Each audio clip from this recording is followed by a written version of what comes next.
Welcome to Not Milk Never Milk. Subscribe if you're lactose intolerant. In this video, I will explain how to make a gliding airplane.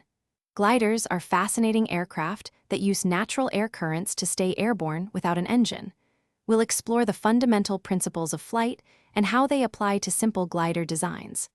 Understanding these basics will help you build a successful model.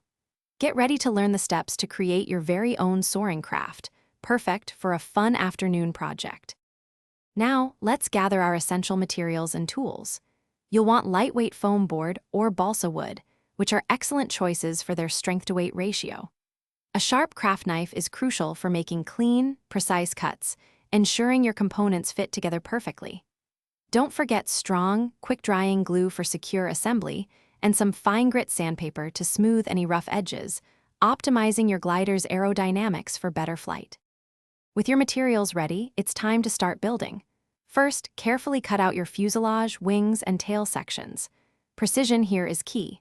Next, attach the wings to the fuselage, ensuring a slight dihedral angle, perhaps around 5 degrees, for stability.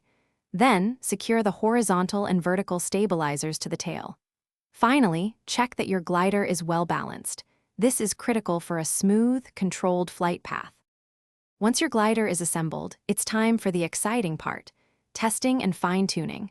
Find an open area and launch your glider with a gentle, level toss. Observe its flight path carefully. Does it dive, stall, or turn sharply? If so, you might need to adjust the wing angle slightly or add a small amount of weight, perhaps a 1/4 ounce, to the nose. Remember, even tiny adjustments can make a big difference in achieving that perfect, graceful glide. Thanks for watching. If this was helpful, leave a like and consider subscribing. See you next time.